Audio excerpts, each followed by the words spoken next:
Hi everyone, I'm Darren Gibson, the host and executive producer for Southpaws. Before we begin today's episode, I want to give a little bit of background information as to how this interview came about.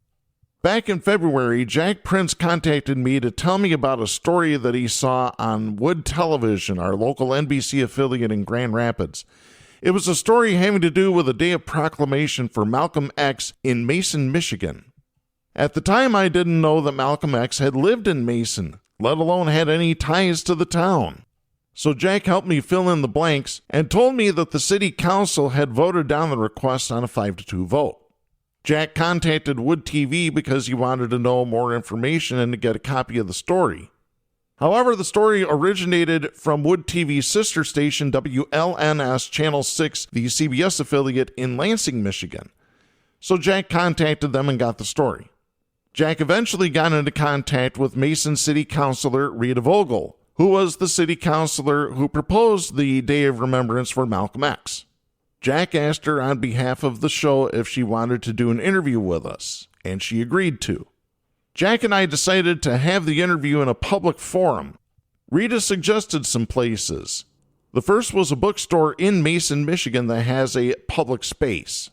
Jack contacted the bookstore, left his credit card information with them, and we had the place booked for Saturday, May 20th, 2023 for a 1 o'clock interview. Since Rita's proposed day of observation, there's been a lot of pushback in the city of Mason, Michigan. And on Saturday, May 6th, sometime in the mid-afternoon, I received a phone call from Rita. She told me that the bookstore contacted her and said that they had rebooked the venue. They had claimed that there was a problem with Jack's credit card and that they tried to reach him multiple times via email with no success. Jack checked his email, including his spam and junk folders, and there was no communication from the bookstore.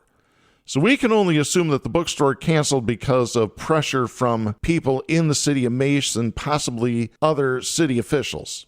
That's just speculation on my part.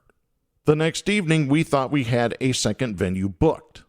A church nearby offered their space. And again, we thought the interview was back on, this time at a bigger venue. Jack actually drove down to the church, wrote them a check, and secured a deposit on the building, and was given keys to the church.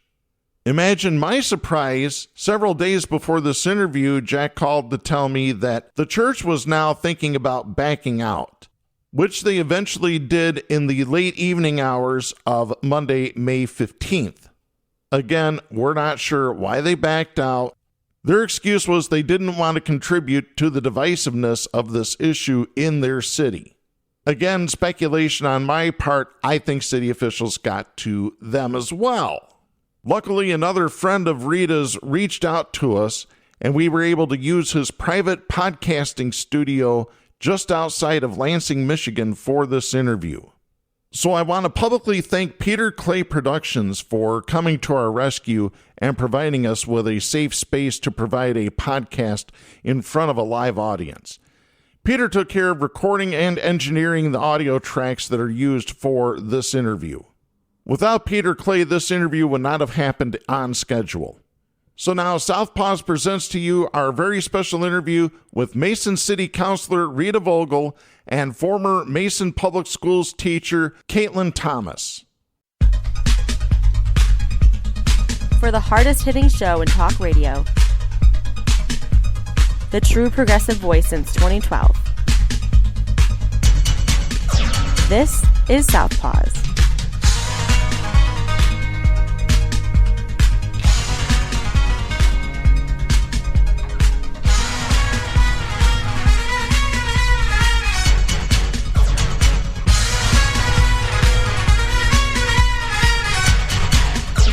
And welcome to a very special edition of Southpaws on the Pacifica Radio Network. We are the leaders of the revolution.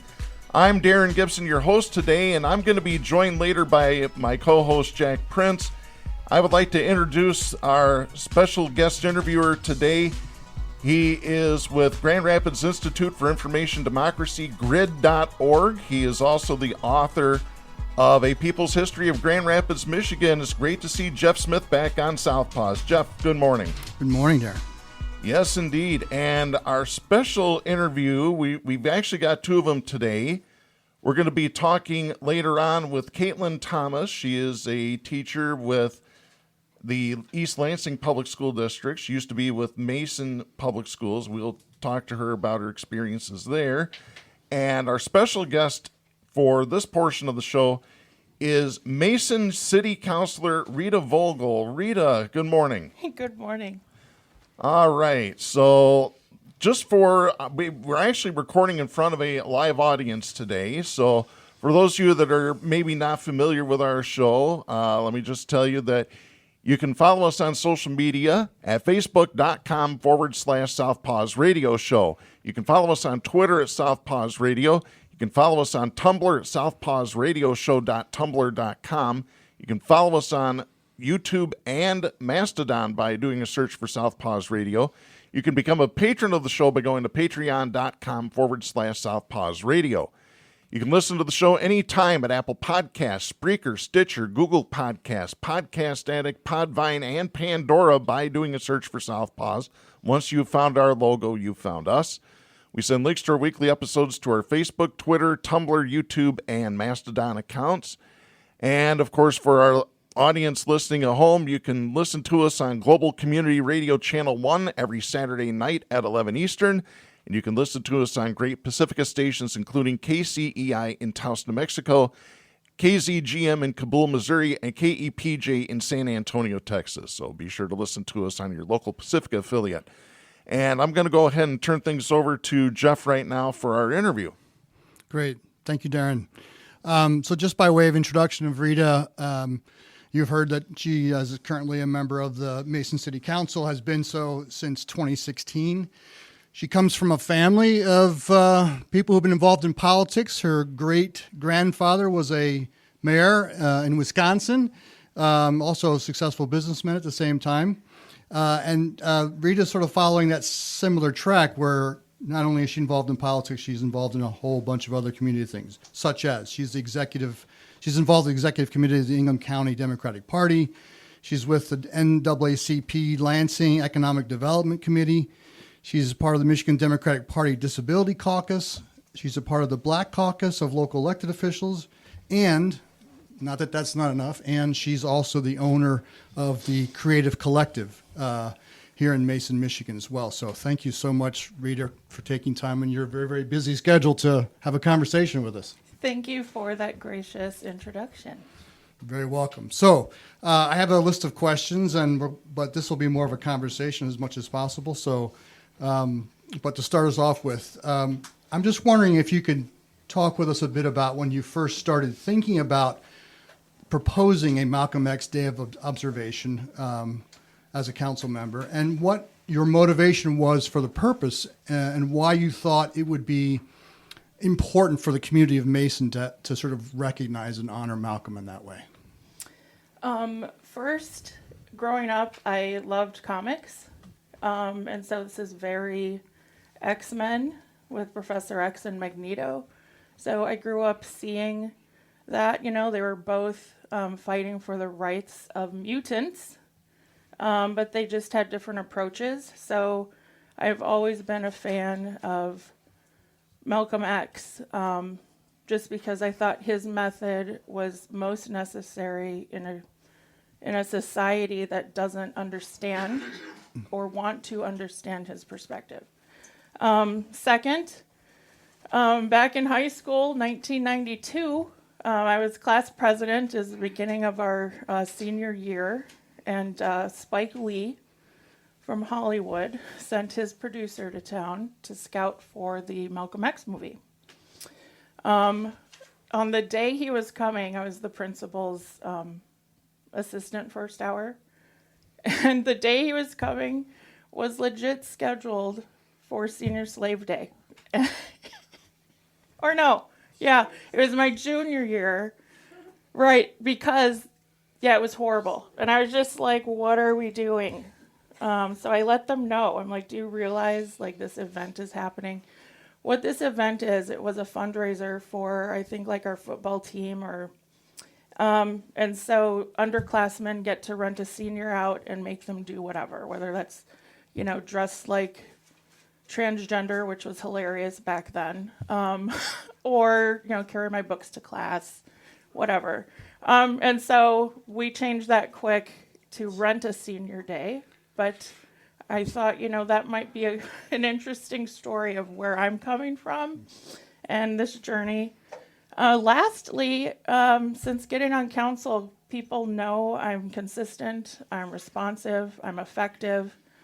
And it wasn't till about 2018 where minority members in our community started reaching out and sharing their stories and asking for representation, because they had already seen in my 2 years how active and involved I am and that it was genuine. So, and then that made me open an open mic because no one was discussing our addiction issues or our mental health crises. Like we had so many kids from a graduating class. So I had to form the Creative Collective to allow constituents a place where they can even gather, share their shared experience, encourage and empower each other.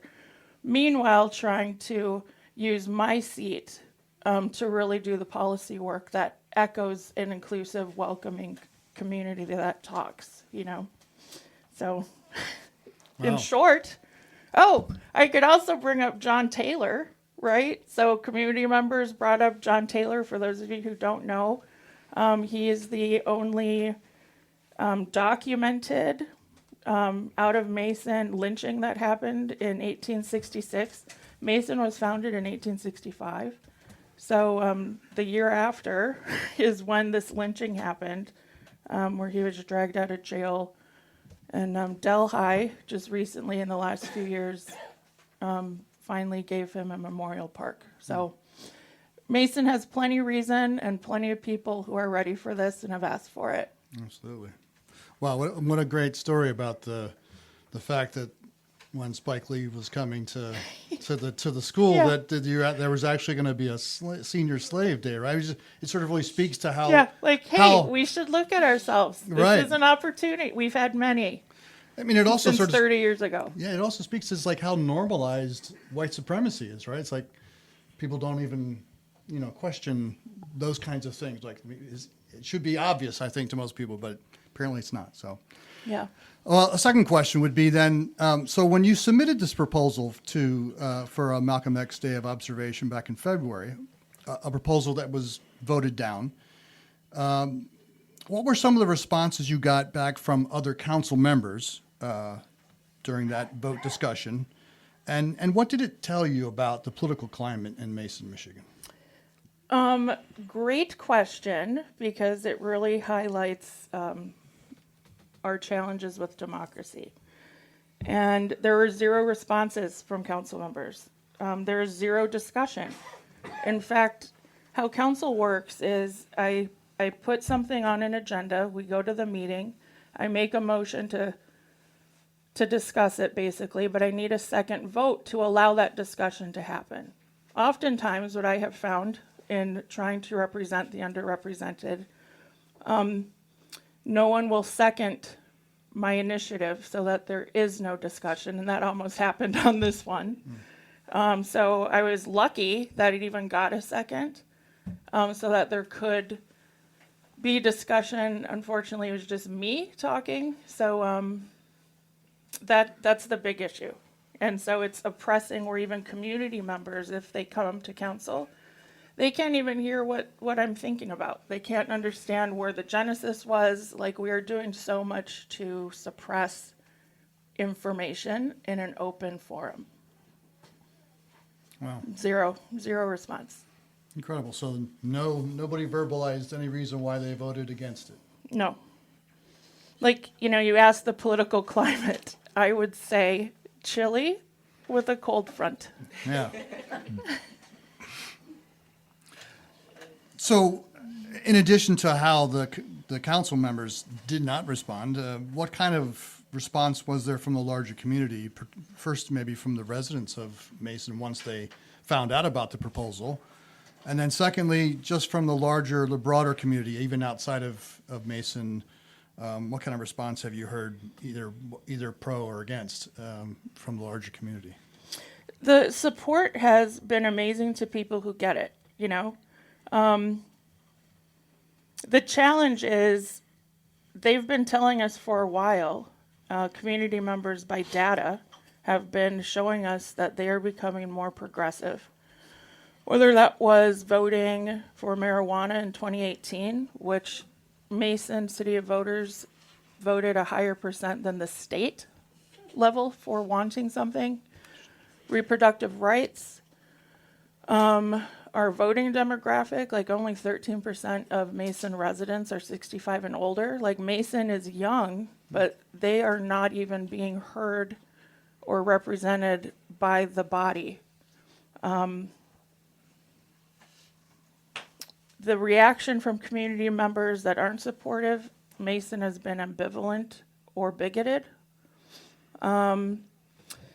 State legislators, county commissioners, Sarah Anthony, our state senator, they have been supportive and encouraging me.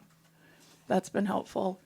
I think the huge turnoff on why people are paying attention now is because Mason gives so many observation days to so many different things, except this. And typically that process is something on a consent calendar, which means on our city council agenda, we can just vote for a clump of things and not have discussion and it's just done. That's usually where everybody else's resolutions go or proclamations. So the fact that I've even had to go this far to this process, I think is what people are now picking up on. I mean, I had heard that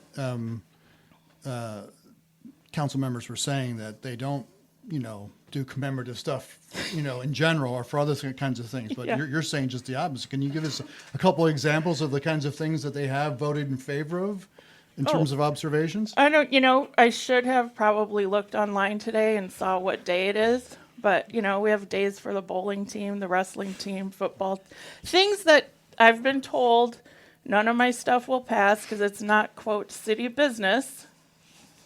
But, yay. Yeah, I mean, come on. Yeah. I just can't. I can't go there. Yeah. It's so blatant. Well, and we've also heard that, since the vote was, since the proposal was voted down, that the Mason City Council members have made their own proposals as a way of kind of countering what you initiated back in February.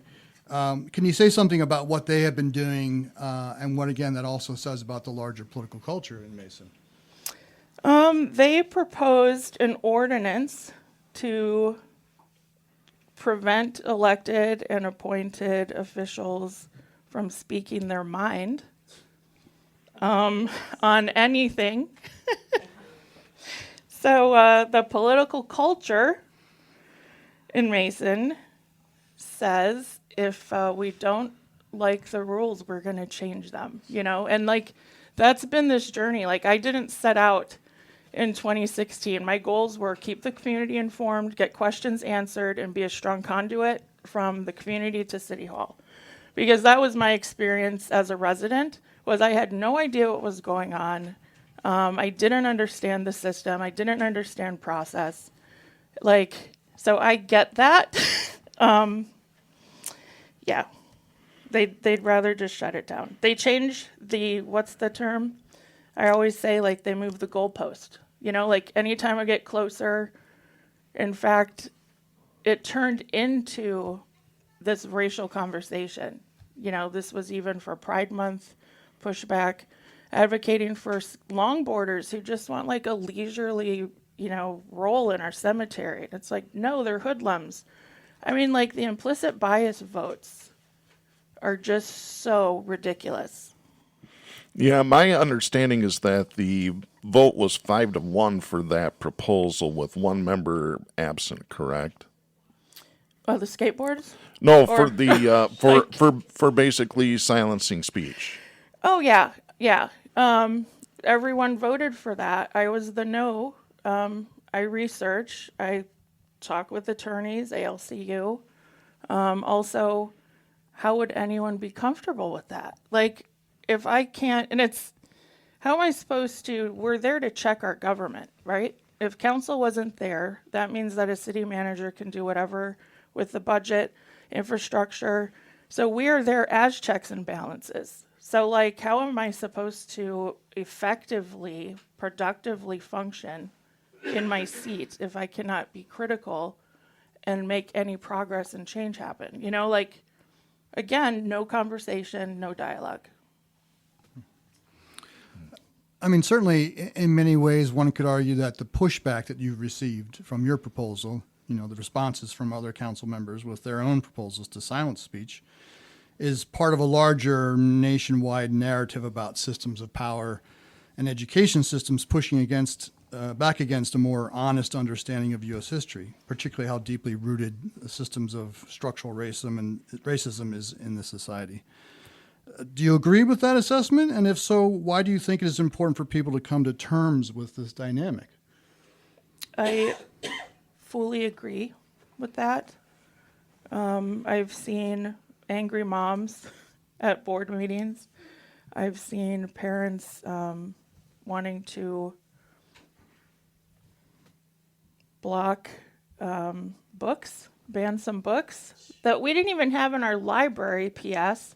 These are just on the poster, recommended. Like, community members aren't even researching themselves before they come and, like, partake in, I mean, it's so bizarre. No LGBTQ sex ed, continuous bullying, willful ignorance, I would say. I think community members are afraid. I have a lot of support in my DMs. You know, but they worry about going to church and their aunt's quilting group and how will this affect their elderly customers. I battle back and forth with, you know, is that good enough anymore? You know, like, are we past that? Or, I mean, at what point are you bothered that BIPOC community members are reading these comments when it's distraction and they're making it about me, when this is really about creating space for all community members, you know?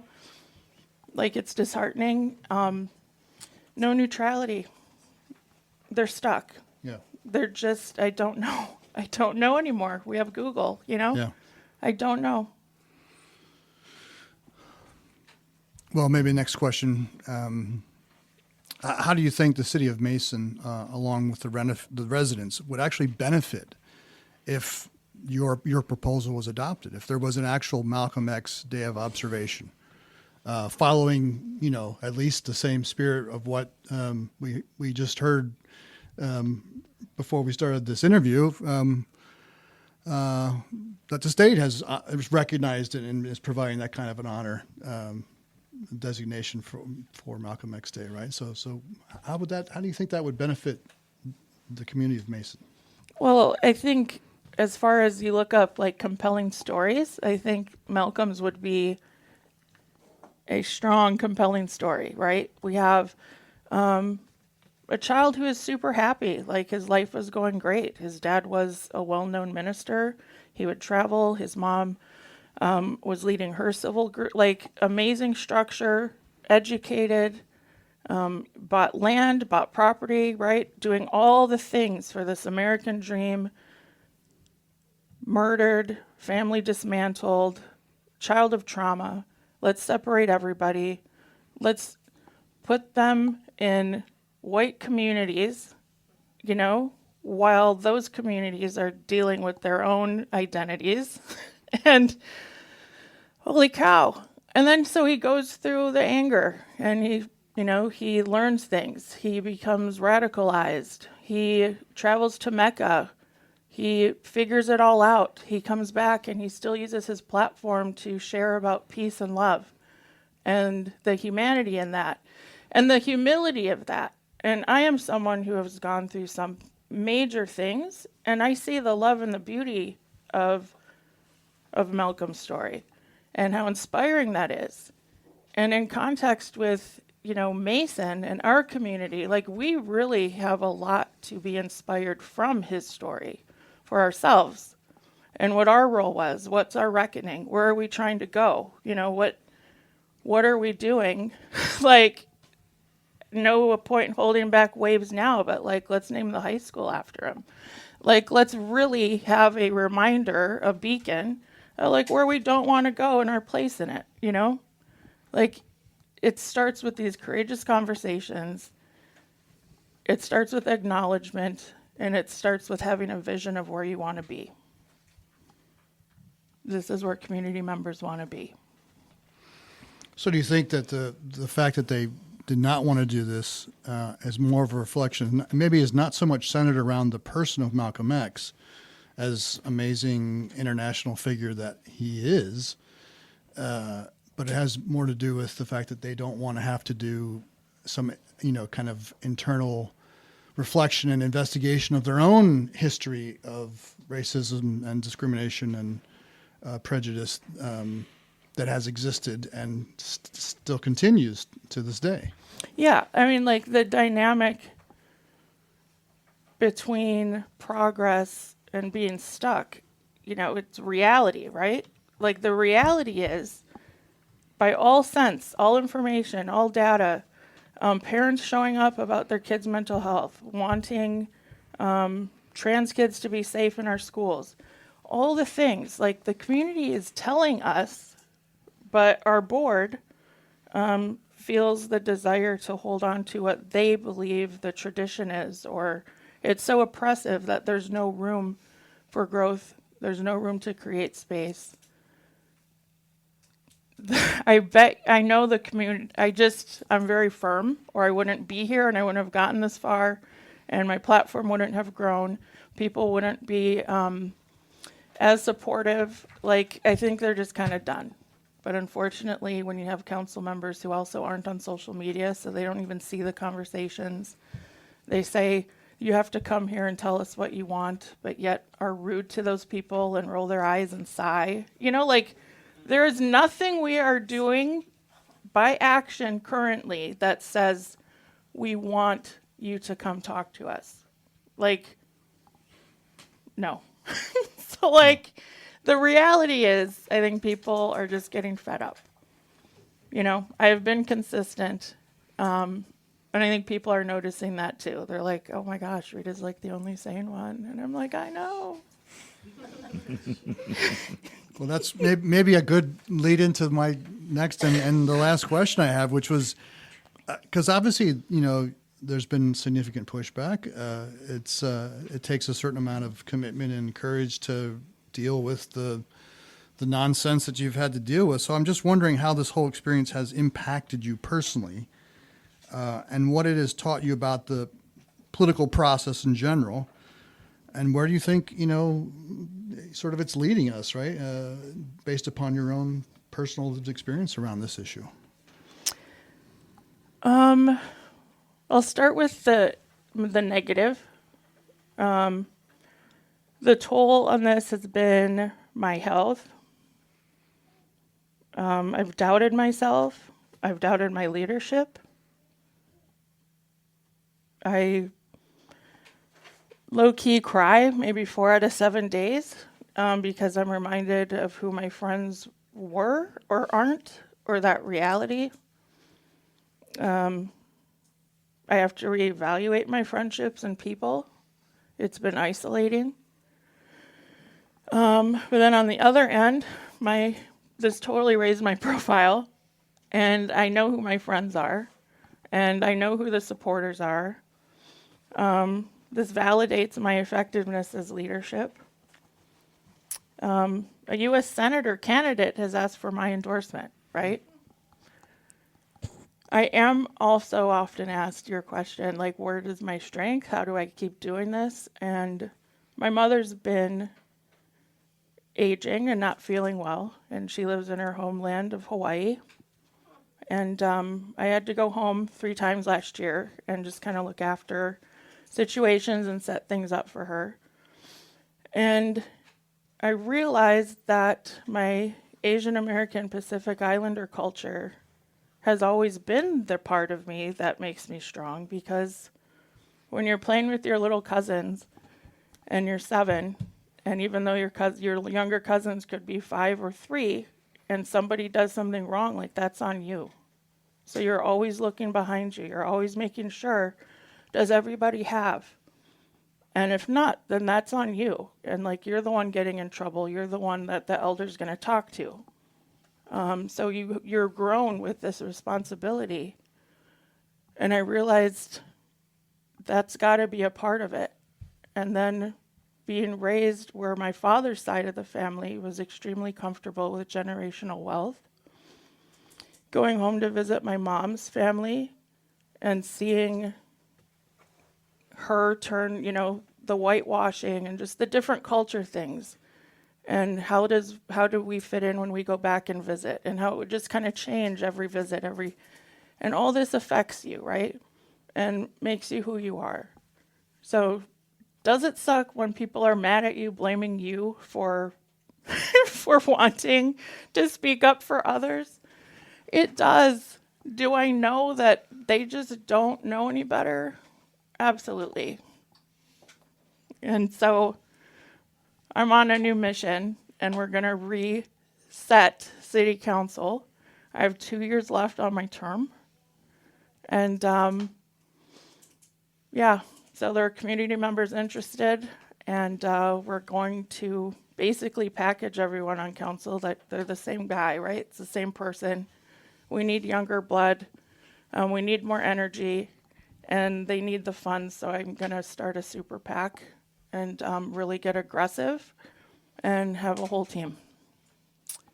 Oh, that is wonderful. Yeah. So this isn't over. I'm not going anywhere, and I encourage anybody listening that's afraid, don't be afraid. You don't have to like all the things Rita says, but like we all have to agree that we want inclusion and we need space created. Absolutely. Well, I appreciate your commitment, your testimony, your witness to the struggle, and the courage you've demonstrated throughout all this. I'm glad you have close friends who've got your back. So I almost wish we could transport you to Grand Rapids as a commissioner, because we could use some of that kind of refreshing dynamic in there as well. Mayor, So. I love her. Looks like I'm going to have to be schooled. Okay. Oh, I'm not a fan of her. She knows exactly who I am and what I think of her. Oh, Roslyn. I love how clean, sophisticated, and high-tech you guys are compared to other communities. Yeah. You look good. Well, thank you. You need it, Jack, because you've got a face that's for radio. Darren. Yeah. Yeah. All right. Why don't we give it up, give a nice round of applause. Rita Vogel, Mason City Councilor, everybody. Thank you. Yeah. We're going to take a quick break in the action. When we come back, Jack and I interview former Mason Public Schools teacher Katelyne Thomas. Make sure you stick around. They're exiting stage left, but don't worry. They'll be back very soon. You're listening to Southpaws on the Pacifica Radio Network.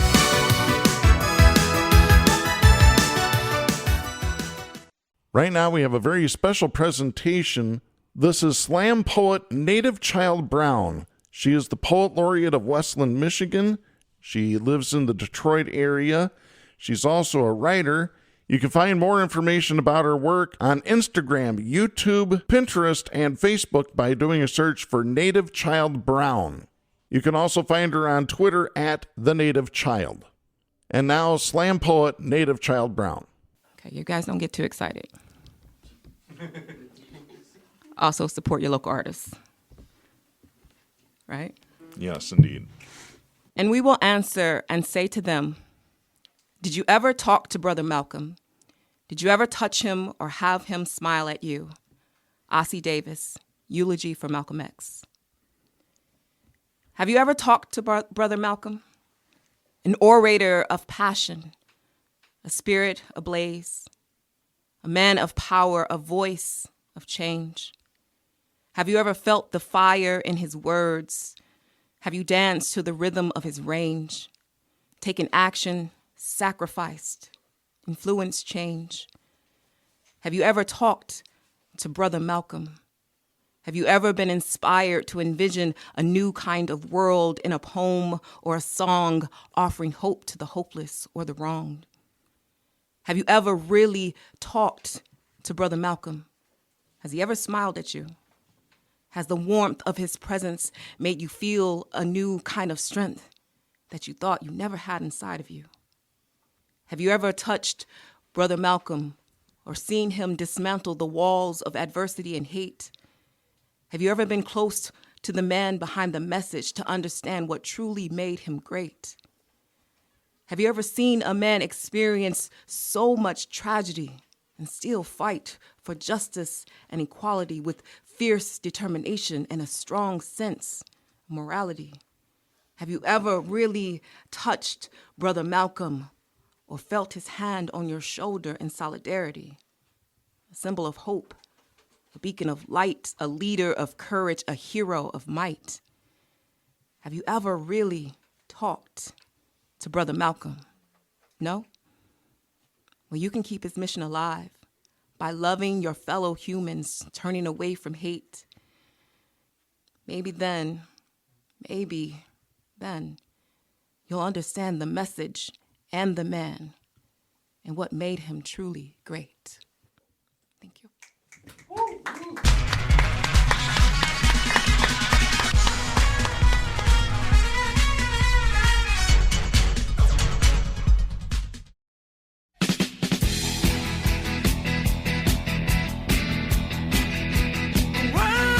They may not be brain surgeons, but they are the doctors of talk radio.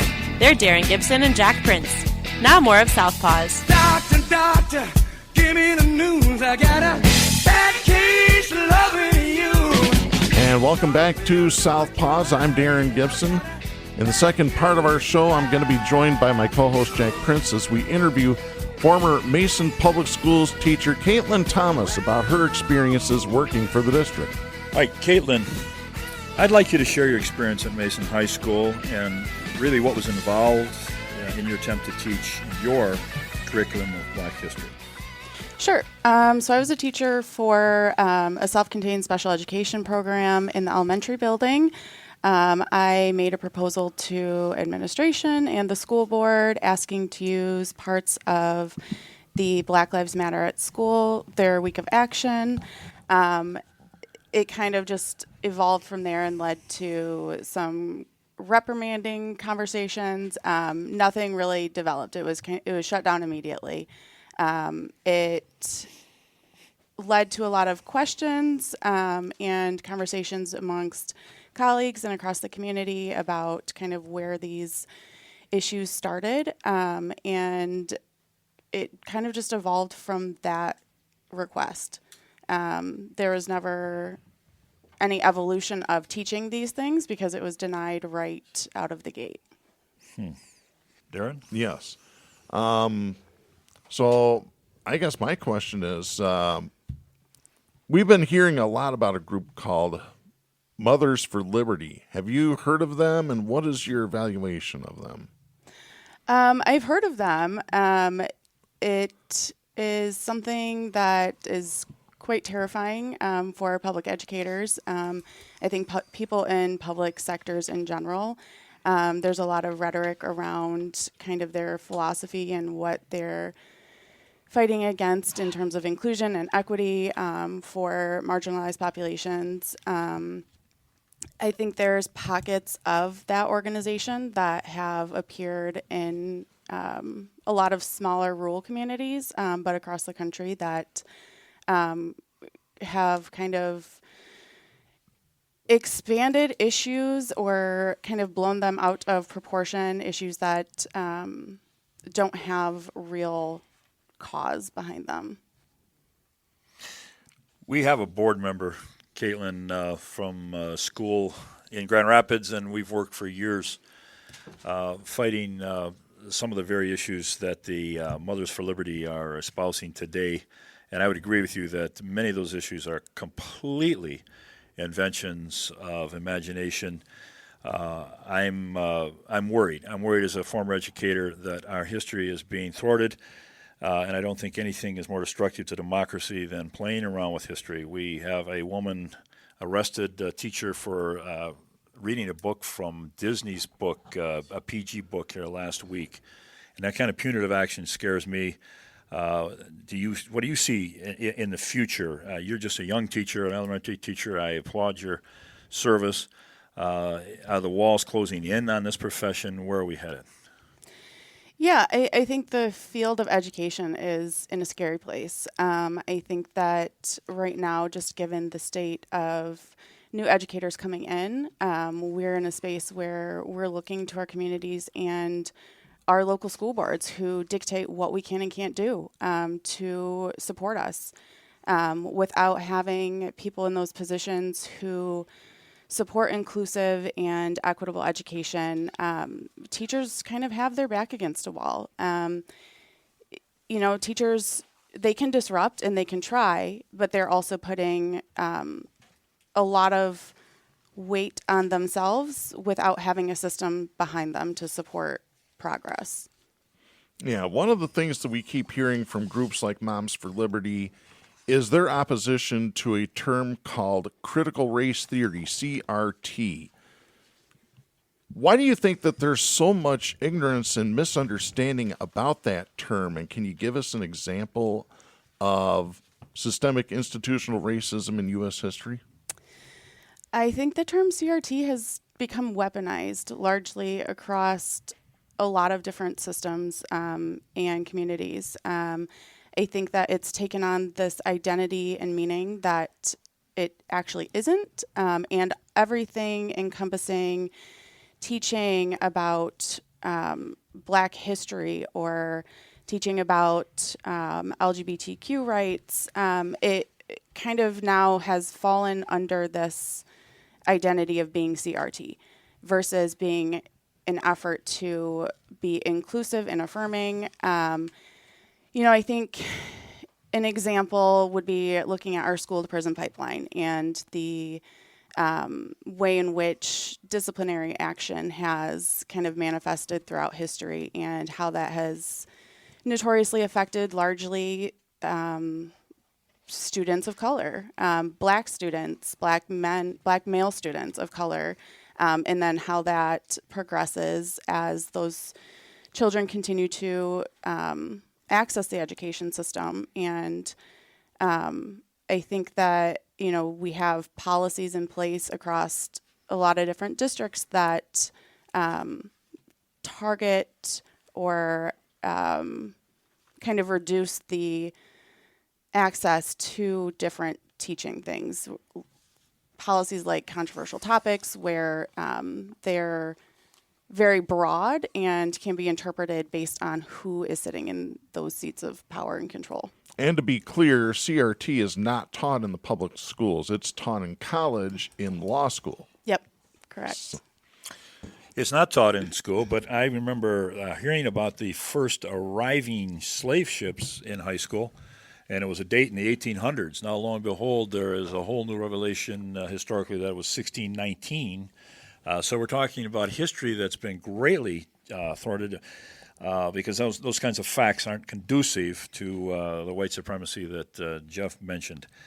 I wonder, how does this commemoration of a man that Rita has proposed, how does this affect Black history? We know he was an honorary man and he was a great speaker. He was rated the greatest Black orator in American history. He traveled the world. He's a legendary Black leader. But what does that commemoration have to do to help the elucidation of Black history? I mean, I think the acceptance of your history and being in the community that you're in and accepting that Malcolm X was such a large part of Mason, even if he was only here for a few years, that he had an impact on different things within the community, and being able to accept that beyond just a superficial level and actually use that to propel growth and progress, I think has a lot of implications, not just citywide, but within our school systems and across different pockets of the community. Before I ask your question, Darren, Malcolm X, who was, I think he was born yesterday, correct? Quotes that history is a man's memory, and without a memory, man is demoted to a lower animal. You think about that quote and how it is so appropriate for today, and we're looking at eradication of foundational history. I have to ask you, You're a lot younger than I am. Do you see a change upward towards the quality of black history that's being taught? I know in the 60s, what I heard has been altered and changed and increased upon. Is it getting better? I think that question is largely dependent on where you're at. I think it depends on the community you're in, the school district you're in, who is running that district and determining curriculum. I think that there are improvements in some spaces, some districts, but then I also think that there's districts who are kind of in a frozen in time, that, you know, they're continuing to utilize the same old curriculum without growing or choosing to analyze it and change it. I want to get a little bit into book banning and basically the dumbing down of not only local schools but in the country, because I've said it on the show for a number of years. It seems like the right-wing conservatives want people to be just as dumb as they are or dumber. I'm sorry, that's my opinion, and I've preached it for years. What do you think about the efforts from groups like Moms for Liberty with book banning? We've had examples in the Grand Rapids area. Patmos Library in Ottawa County has had issues on the ballot for funding of their library that have been turned away. The Patmos Library is only staying open because of donations right now, because their millages have been shot down because of some of these right-wing activists that don't like books about LGBTQ plus people. Let's see. Lapeer County. One of my high school classmates is the Lapeer County Library.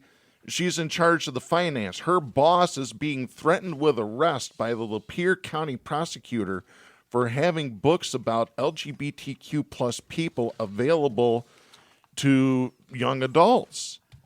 I mean, is this a sign of totalitarianism and fascism?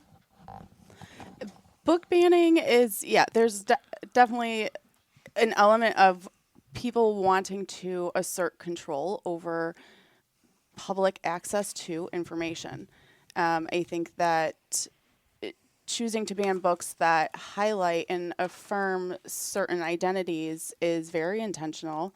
I think that it reduces our access to not only stories that can inform us, but stories that celebrate different identities, and robbing people of the opportunity to access those kind of materials is, I think, very indicative of those efforts. And it's, it's not just in public libraries. We see it happening in our school systems. And I think that even looking at a larger community level, reducing the community's access to certain events or recognition proposals also leans into those types of ideals.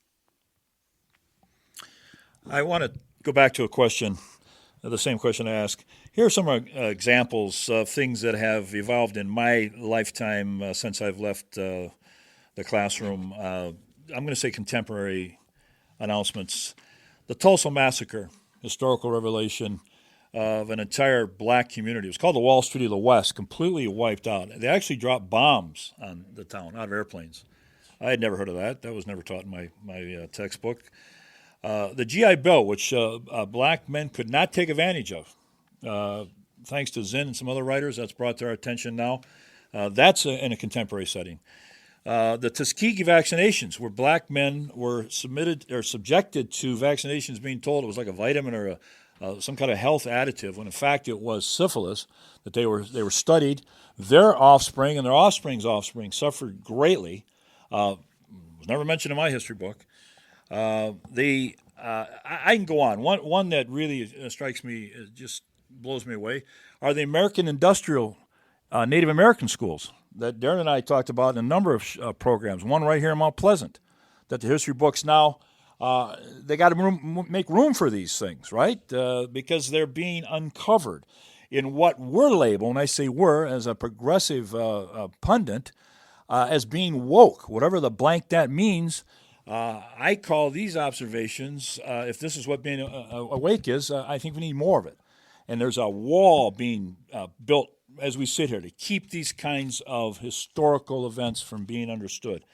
So to bubble it all down in a question, what can we do? We're just a couple old guys with a hobby here, an important hobby, I want to think.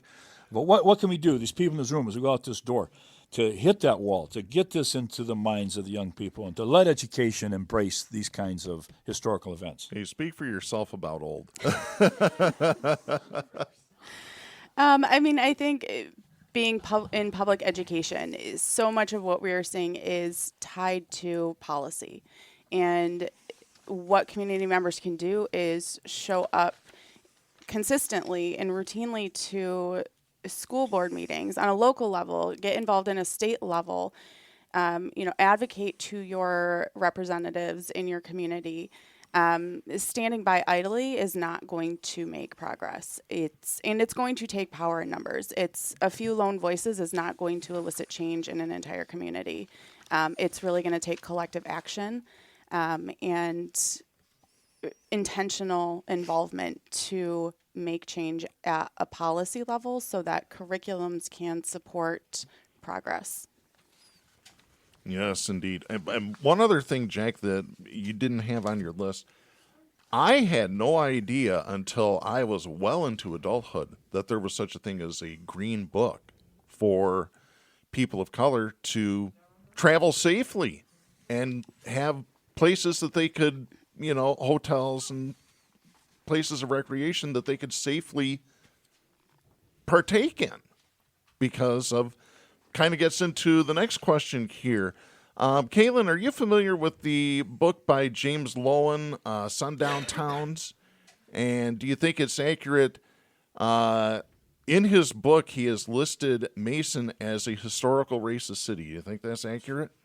I do think that there is accuracy in that statement.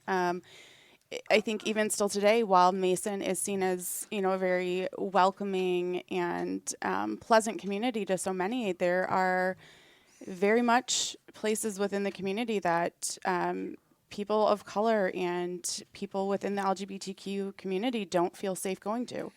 I think that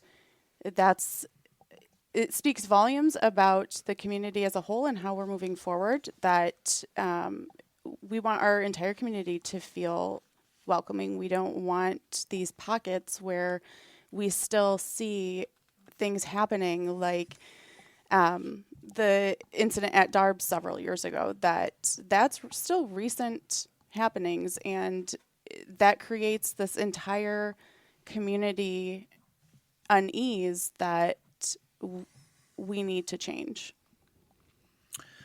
That book, James W. Loewen's book entitled Sundown Town, gets its title from signs that would actually physically appear outside of towns that would warn an African American not to be caught in that town when the sun went down.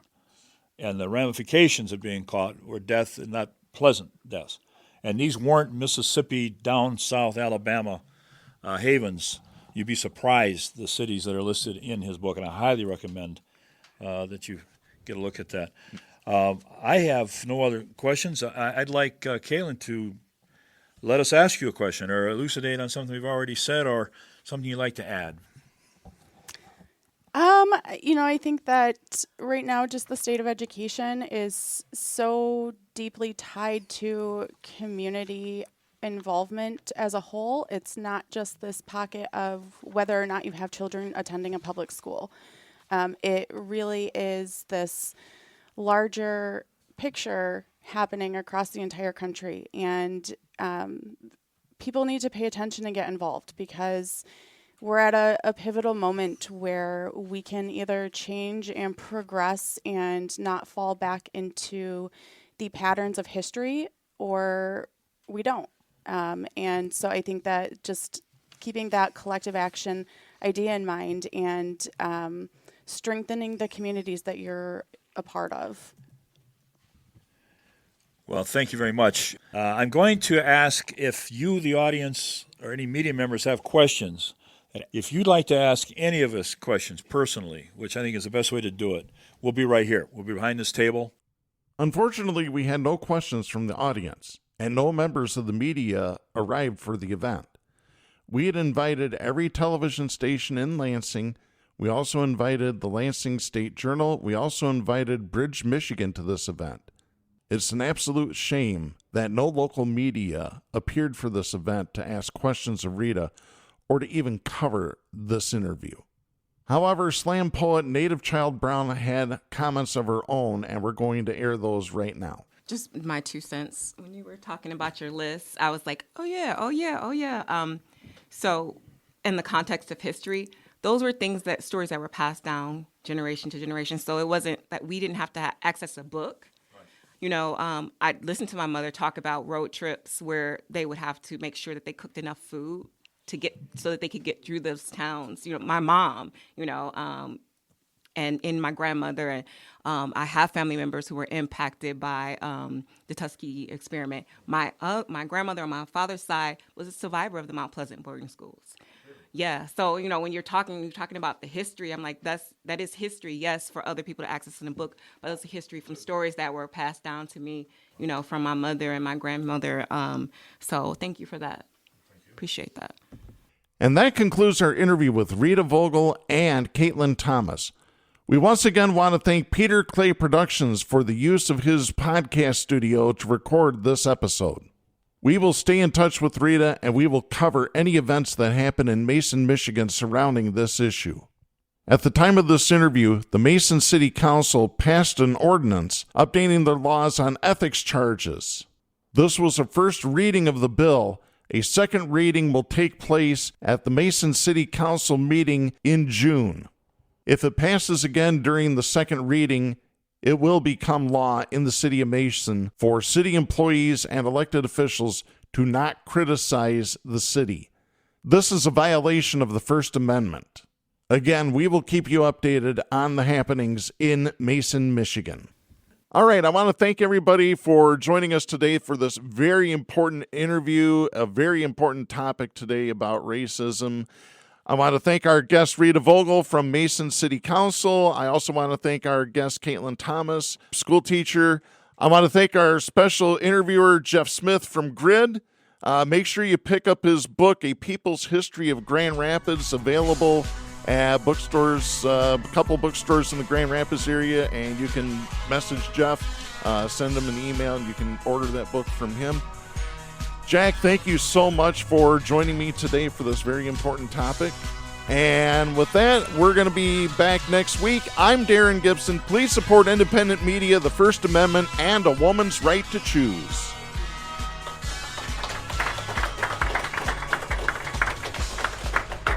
The stations that carry Southpaws do not necessarily share the opinions expressed on the show.